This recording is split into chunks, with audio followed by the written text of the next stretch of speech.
ওরা আমার ছেলেটাকে কত কষ্ট দিয়ে মেরেছে, ওরা যদি আমার ছেলেটাকে গুলি করে মারতো তবু তো আমার কিছু মনে হতো না। যে গায়ে আমি কোনোদিন কাউকে হাত দিতে দিই নাই, জোর গায়ে দাগ হবে, সেই গাটাকে ও তো কত কত বিক্ষত করে নিয়ে গেছে।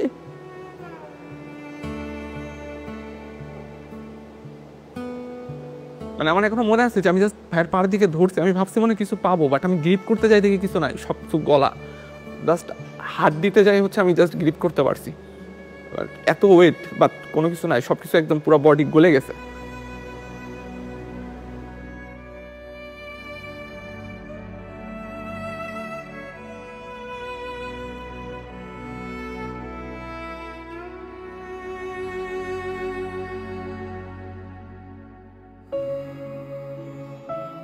আমি দেশ নিয়েও ভাবতো, ও সবসময় দেশের কথা চিন্তা করতো। আমি জানি না ওই স্ট্যাটাস আমি নিজেও পড়েছি, সারা দেশবাসী পড়েছে, ওই স্ট্যাটাসের মধ্যে কি এমন ছিল ওদের এত গায়ে লাগছিল আমি জানি না। ও হয়তো দেশের সাধারণ মানুষের জন্য লিখেছিল।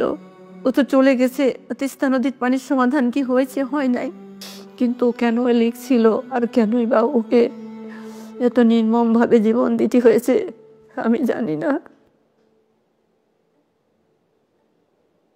6 তারিখ হচ্ছে সকাল সম্ভবত 9:30টার দিকে বাস ছিল ভাইয়ার।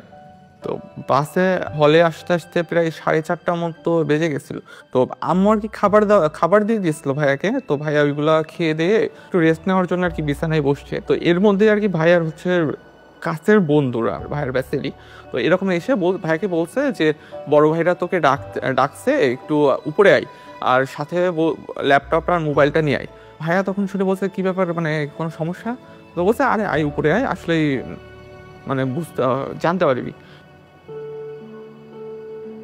তাকে মেনলি ডেকে নেয়, সে আমাদের ইন্ডিয়া বাংলাদেশের যে ডিপ্লোম্যাটিক সম্পর্ক ফেনী নদী নিয়ে মেনলি একটা পোস্ট করে, যেটা ছাত্রলীগের তখনকার যারা নেতাকর্মীরা ছিল তাদের এটা খুব গায়ে লাগে। তো রুমে ডেকে নেওয়ার পর থেকে তাকে বিভিন্ন প্রশ্ন করা হয়, জিজ্ঞাসাবাদ করা হয়, তার ফোন চেক করা হয়, তার ল্যাপটপ চেক করা হয়, এবং তারা যখন তার ফোনে বা ল্যাপটপে তেমন কিছু মানে সলিড কিছু যখন না পায়, তো তারা যেটা সন্দেহ করে যে সে হয়তো অনেক কোনো কিছু হাইড করছে, তাকে তারপর ফিজিক্যালি টর্চার করা শুরু করা হয়। তাকে থাপ্পড় দেওয়া হয়, স্ট্যাম্প নিয়ে আসা হয় পাশের রুম থেকে, স্ট্যাম্প দিয়ে মানে অমানসিকভাবে খুব বেশি হিট করা হয়, এবং একটা পর্যায়ে যে স্ট্যাম্প ভেঙে যায়। এর কিছুক্ষণ পরে আবার আরেকটা স্ট্যাম্প নিয়ে তাকে মারা হয়। তো সে একটা সময় পর সে যে মাটিতে লুটিয়ে পড়ে, সে বমি করে। আম্মু আসলে ওই টাইমে মোটামুটি 9:30টার দিকে হচ্ছে কয়েকবার কল দেওয়ার চেষ্টা করে, কিন্তু আম্মুর কল হচ্ছে ধরে নাই। তো আম্মুর কল না ধরার পরে হচ্ছে আম্মু আমাকে কয়েকবার এসে হচ্ছে বলছে যে কি ব্যাপার, হচ্ছে ভাইরে কল দিতেছি, কল ধরতেছে না কেন। তারপরে হচ্ছে 10:30টার দিকে আবার বলতেছে ভাইয়া কল ধরে না। তখন আব্বু অলরেডি ঘুমাই গেছে। তখন আর কি আমি হচ্ছে একটু চেক করতে গেলাম যে দেখি ভাইয়ার হচ্ছে ফেসবুকে অ্যাক্টিভ আছে কিনা, বা হচ্ছে ব্যাপার কি হচ্ছে ভাইয়ার কোনো রুমমেটের নাম্বার পাওয়া যায় কিনা। তো তখন আর কি ঢুকতে যেয়ে দেখি ফেসবুকে অ্যাক্টিভ, আর আমি ভাবলাম যে যেহেতু ফেসবুকে অ্যাক্টিভ আছে মনে হয়, তার মানে হয়তো মোবাইল চালাইতে মনে হয় ঘুমাই গেছে, যেহেতু অনেক টায়ার্ড। তো এই কারণে আম্মুকে বললাম যে যেহেতু জার্নি করে গেছে তো মনে হয় টায়ার্ড, এই জন্য মনে হয় ঘুমাই গেছে। তো এর মধ্যে আর হচ্ছে ওই দিন রাতে আর হচ্ছে আমাদের সাথে কোনো কথা হয় নাই। তাকে মোটামুটি মারতে মারতে তার তলপেটে হিট করা হয়। মৃত্যুর পর আমরা যেটা পরে দেখিয়েছিলাম তার বাড়িতে, তার পুরা 2 হাত 2 পা একদম কালছিটে পড়ে গিয়েছিল। তাকে শরীরে এমন কোনো জায়গা নেই যেখানে তাকে হিট করা হয় না। একটা পর্যায় পর সে যখন একদম খুব বমি করে ফেলে, তাকে ওয়াশরুমে নিয়ে ওয়াশ করা হয়, এরপর আবার রুমে নিয়ে মারা হয়। এই মারের মাঝখানে সে আমাদের যারা ব্যাচমেট ছিল, যাদেরকে সে চিনত, ইভেন তার রুমমেটও ছিল এর মধ্যে, তাদেরকে বিভিন্নভাবে রিকোয়েস্ট করে এবং কনভিন্স করার চেষ্টা করে যে সে আসলে কোনোভাবে কোনো কিছুর সাথে জড়িত না। পরিস্থিতি যখন খুব বেশি খারাপ হয়ে যায়, তারা ফাহাদকে ওয়াশ করে 2011 থেকে 2005 নাম্বার রুমে নিয়ে যায় চ্যাংদোলা করে। 2005-এ নেওয়ার পর তারা ছাত্রলীগের তখনকার নেতাকর্মীরা ঠিক করে যে তাকে যে করেই হোক মানে ডাক্তারের কাছে বা মেডিকেলে নিতে হবে। আবরারকে অ্যারেস্ট করার জন্য তখন অলরেডি পুলিশকে বলে দেওয়া হয়েছিল এবং পুলিশ গেটের বাইরে ওয়েট করছিল, কিন্তু পুলিশকে এই জন্যই তুলে দেওয়া যাচ্ছিল না কারণ পুলিশ তখন বলেছিল যে হেঁটে যদি আবরার না আসতে পারে তাহলে তারা তাকে রিসিভ করবে না, কারণ তার দায় নিবে না। তারপর যদি কোনো সমস্যা হয় এটার দায় সে নিবে, তারা নিবে না। ফাহাদকে যখন 2005-এ নিয়ে আসা হয় তার আগেই ম্যাক্সিমাম যারা তাকে বেশি মেরেছিল তারা অলরেডি নিচে নেমে যায়, কারণ তারাও দেখছিল যে তার আসলে অবস্থাটা খুব ক্রিটিক্যাল। তখন আমাদের ব্যাচেরই কিছু যারা ছাত্রলীগ করতো তারাই এবং এক ব্যাচ সিনিয়র যারা ছিল এরাই বেশি মানে তাকে নিয়ে তখন হসপিটালে নেওয়া না নেওয়া এই কাজগুলো তখন চলছিল। তো সে যখন সিঁড়ির ল্যান্ডিংয়ে পৌঁছায় তখনই সে বলে যে ওকে নিয়ে আর টানাটানি না করতে একটু পানি খেতে চাই। আমার রুম নাম্বার ছিল 2007। আমি যখনই আসলে ওই সময়টা যখন মানে জেনেছি যে সে সিঁড়ির ল্যান্ডিংয়ে আছে, তো তখন যখনই বেরোতে চাই তখন ওখানে ছিল শামীম বিল্লাহ ছিল, সাইফুল ছিল আমাদের এক ফ্রেন্ড ট্রিপলির, এবং তারা মিলে তাকে মেনলি পানি খাওয়াচ্ছিল। তখনও তার রু ছিল। তা আমি আবার আমার রুমে ঢুকে ওই রুমে 2011-তে থাকা একজন প্রত্যক্ষদর্শী ছিল মোর্শেদ, তখন সে বলে আমাকে যে আসলে তার অবস্থা ভালো না। এর কিছুক্ষণ পর আমি ল্যান্ডিংয়ের ওখানে যখন পৌঁছাই তখন আবরারের তখন অলরেডি হুঁশ নাই। তো তার তখনও এক্সটার্নাল কোনো ব্লিডিং ছিল না, বাইরে কোনোভাবে কোনো ব্লিডিং ছিল না, কিন্তু তার তখন সে সেন্স ছিল না। তা আমরা ভাবি যে সে বেহুশ হয়ে গেছে হয়তো। তাকে আমরা 3-4 জন মিলে আমরা সিপিআর দিই। তাকে সিপিআর দেওয়ার সময় তার মুখ থেকে যে আওয়াজ বেরোচ্ছিলাম ভেবেছিলাম হয়তো কফ আটকে গিয়েছে। তো বসে তারপর কিছুক্ষণ পিঠের উপর বাড়ি দিতে থাকি, হয়তো ভাবি যে আসলে কফটা ক্লিয়ার হবে। এর কিছুক্ষণ পর ডাক্তার আসে। ডাক্তার যখন আসে তখন আমরা বারবার রিকোয়েস্ট করতে থাকি যে ওকে আমরা হাসপাতালে তাড়াতাড়ি নিয়ে যাই। আমি সেদিন রাতে ইমার্জেন্সি ডিউটিতে কর্মরত ছিলাম। তো রাত আনুমানিক 3টার দিকে আমি স্টুডেন্টের পক্ষ থেকে একটা কল পাই ল্যান্ড ফোনে, এবং আমাকে বলে যে একজন ছাত্র খুব অসুস্থ, আপনি একটু তাড়াতাড়ি হলে আসেন। অ্যাম্বুলেন্সে করে আমি শেরেবাংলা হলে যাই। যাওয়ার পরে আমি শেরেবাংলা হলের প্রথম তলা এবং দ্বিতীয় তলার মাঝখানে সিঁড়িতে আবরার ফাহাদকে ওখানে রেখে রাখা সহ অবস্থায় দেখতে পাই। পরে আমি তাকে পরীক্ষা নিরীক্ষা করি। পরীক্ষা নিরীক্ষা করার পর আমি দেখতে পাই যে সে মৃত, এবং পরীক্ষার সময় তার যখন পালস ব্লাড প্রেশার যখন চেক করি তো তখন দেখি যে তার শরীরের মধ্যে অনেক আঘাতের চিহ্ন। পরে এখানে তার কাপড় চোপড়ও দেখলাম যে ভিজা, এবং পুরো শরীর তার একদম ঠান্ডা হয়ে গেছে। পরে আমি যখন নিশ্চিত হলাম যে সে মারা গেছে, আমি ছাত্রদেরকে বললাম তো সে তো বেঁচে নাই। এই কথা বলার সাথে সাথে আমার আশেপাশে যে সমস্ত ছাত্ররা এতক্ষণ ভিড় করেছিল সবাই যার যার মতো পালিয়ে চলে গেল। কিছুক্ষণ পরে তখন তৎকালীন একজন ছাত্রনেতা সে ওখানে আসে এবং আমাকে পরিচয় দিয়ে আমার সাথে কথা বলতে শুরু করে। বলে যে এই আবরার ফাহাদের অনেক শ্বাসকষ্ট ছিল, তো সে হঠাৎ করে অসুস্থ হয়ে পড়ছে, তো আপনি তাকে মেডিকেলে নিয়ে যান। তা আমি তাকে বললাম যে দেখো সে তো মারা গেছে, তাকে আমি মেডিকেলে নিয়ে কী করব। মেডিকেলে তো আমি তাকেই নিব যে অসুস্থ, তার চিকিৎসা দরকার। পরে আমি হলের প্রভোস্ট স্যারকে ফোন দিই এবং ডিএসডব্লিউ স্যারকে ফোন দিই। ইতিমধ্যে ছাত্ররা যখন দেখছে যে আমি তাকে নিচ্ছি না, ওরা নিজেরা গিয়ে অ্যাম্বুলেন্স থেকে ট্রলিটা নামায় নিয়ে এসে তারা নিজেরাই আবরার ফাহাদকে ট্রলির উপর উঠে নিচতলায় করিডোরের সামনে তাকে রাখে। তো in the meantime DSW sir চলে আসেন, প্রভোস্ট স্যারও চলে আসেন। ওনাদেরকে আমি বললাম যে দেখেন ও তো মৃত। তো তখন পুলিশকে ফোন দেওয়া হয় এবং চকবাজার থানা থেকে পুলিশ চলে আসে অল্প সময়ের মধ্যে। আসার পরে পুলিশ তাকে নিয়ে তার সুরত হাল রিপোর্ট করে।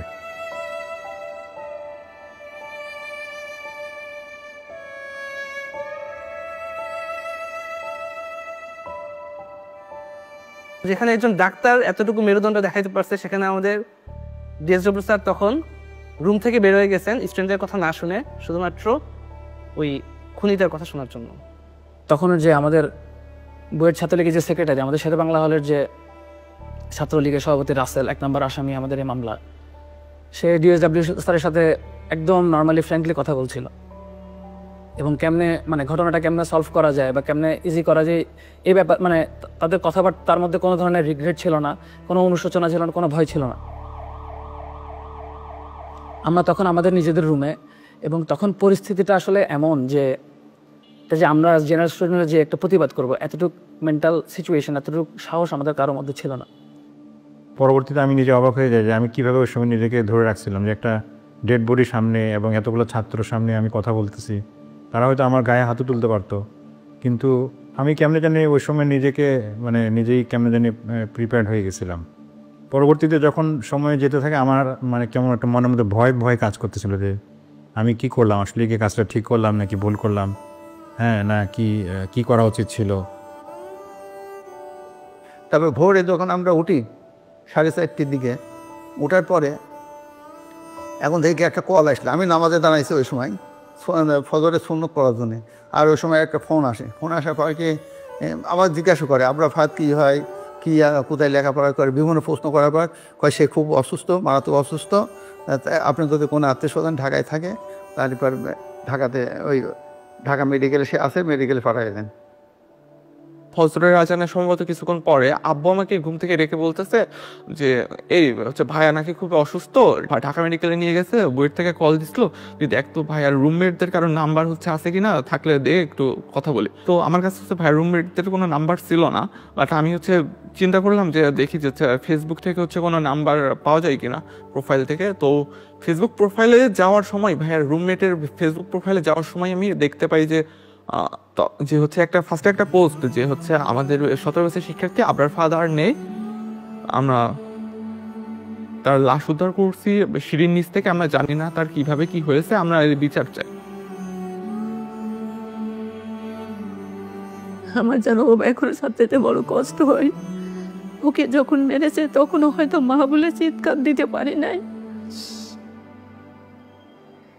আপনারে যখন হচ্ছে জানাজা পড়া হবে, আমরা সবাই আশা করতেছিলাম আচ্ছা ঠিক আছে, এতক্ষণ পর্যন্ত ভিসি স্যার আসেন নাই, সমস্যা নাই, এখন স্যার আসবেন অ্যাটলিস্ট। কিন্তু সবাই অবাক হয়ে গেছে, তখনও ভিসি স্যার আসেন নাই। ইভেন পরের দিন ছাত্ররা আন্দোলন করতেছে, ছাত্ররা আমি বুঝাইতে পারবো না যে সিচুয়েশনটা কেমন। ছেলেপেলেরা বিশ্বাস করতে পারতেছে না যে আমার একটা ফ্রেন্ডকে এখানে মেরে ফেলা হয়েছে, নেক্সট টার্গেটটা আমি হইতে পারতাম, আমাকে মেরে ফেলা হবে। ছাত্ররা আন্দোলন করতেছে, স্যারের অপেক্ষা করতেছে, স্যার পরের দিন আমাদের সাথে দেখা করেন নাই।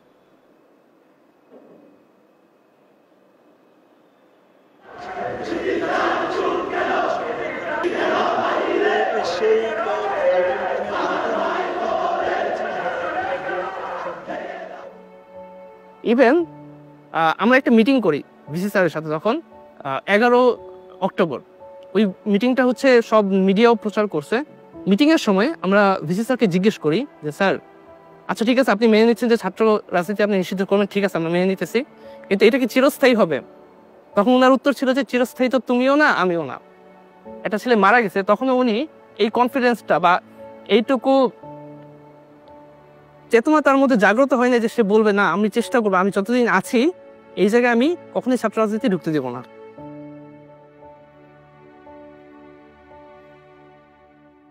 আমার জানা মতে প্রত্যেকটা পাবলিক বিশ্ববিদ্যালয়ে একটা টর্চার সেল ছিল।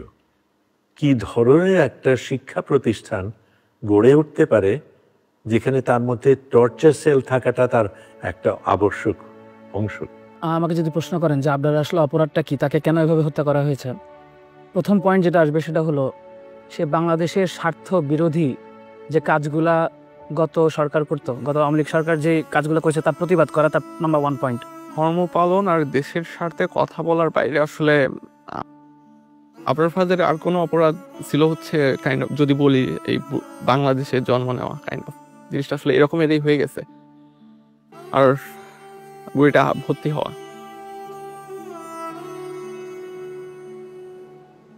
ছাত্রলীগের যেই যেই ক্যারেক্টারিস্টিক্স ছিল সেটা হলো তাদের মতের বিরুদ্ধে যাওয়া যাবে না, এবং কেউ যদি তাদের মতের বিরুদ্ধে যায় তাদেরকে বিভিন্ন রকম করে ট্যাগিং করা হতো, এবং তাদের সবচেয়ে প্রিয় ট্যাগিং ছিল শিবির ট্যাগিং। ছাত্রলীগ আসলে আবরারকে শিবির ট্যাগ দিয়ে তাকে হত্যা করার একটা এক্সকিউজ পায় এবং তাকে শেষ পর্যন্ত হত্যা করে। ভাইয়ার মাধ্যমে জানতে পারবে যে আমাদের ইন্ডিয়ার যে বঞ্চনা, শোষণ বঞ্চনার কারণে আমাদের যে দেশের যে স্বাধীনতা বা সার্বভৌমত্ব কতটুকু ছিল এটা দেশের মানুষ জানতে পারছে। আর আশা করি যে ভবিষ্যতে দেশের মানুষ এই ব্যাপারটা নিয়ে সচেতন হবে। ভারতীয় আধিপত্যবাদের যেই রোলটা প্লে করতো আওয়ামী লীগ, এটা যারাই এক্সপোজ করতো বা যারা এটাই পাবলিকলি এক্সপ্রেস করতো, এটা আওয়ামী লীগের আসলে সহ্য হতো না। তো রুট লেভেলে ছাত্রলীগকে দিয়েই যারা এরকম প্রতিবাদ করতো তাদের শাস্তা করা হতো, এবং আমি মনে করি আবরারের যে হত্যাকাণ্ড এটা এরকমই একটা শাস্তা। আবরার ফাহাদ আর জুলাই দুইটা আসলে ওতপ্রোতভাবে জড়িত, কারণ আবরার ফাহাদে আমাদেরকে পথ দেখাইছে যে মানে আমাদের পথ দেখাইছে বলতে আমরা যারা সবসময় মনে করছি যে আমার কাছ তো পড়াশোনা করা, রাষ্ট্র কি করবে, পররাষ্ট্রনীতি কি হবে, ইন্ডিয়ার সাথে আমার কি সম্পর্ক হবে, এগুলো নিয়ে আমি মাথা ঘামে কি করবো, এগুলো তো রাজনৈতিক দলদের বিষয়। তো ওই জায়গা থেকে আবরার ফাহাদ আমাদের একটা বড় একটা অংশের জন্য সে পথ প্রদর্শক ছিল।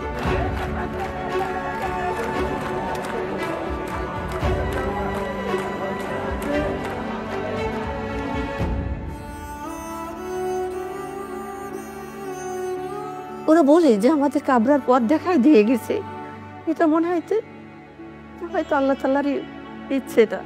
তো আমাদের এই ভারতীয় অধিপত্যবাদ এবং আওয়ামী ফ্যাসিজমের এগেনস্টে এবং এই ছাত্রলীগ যে একটা সন্ত্রাসী সংগঠন, সেই সন্ত্রাসের এগেনস্টে কথা বলার পর্যন্ত পৌঁছাতে অ্যাকচুয়ালি আবরার ফাহাদকে জীবন দিতে হয়েছে।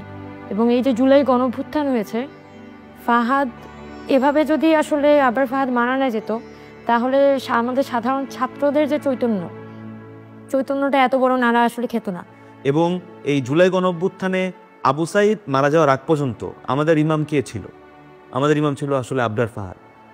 এই অবদানের ফলেই কিন্তু এই অভ্যুত্থানের ক্ষেত্র প্রস্তুত হয়েছে। সেই প্রেক্ষাপটটা আমাদেরকে ভুললে চলবে না, এবং এই প্রেক্ষাপটটা মনে রাখতে হবে আমাদের ভবিষ্যৎ বংশধরকে, যাতে এইরকম আর পরিস্থিতির সৃষ্টি না হয়।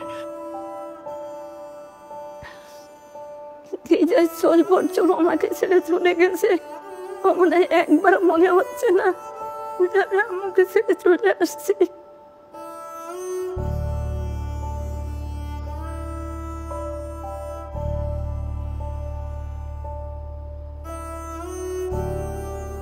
আবরার ফাহাদকে স্বাধীনতা পদক দেওয়া হয়েছে, এটা তো গুরুত্বপূর্ণ জিনিস।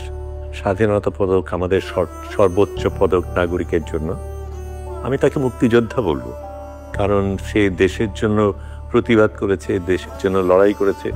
একটা মেধাবী ছেলে বেড়ে উঠছিল, তার কত স্বপ্ন ছিল, আমাদের কত স্বপ্ন ছিল, সেই সব হারিয়ে গেছে।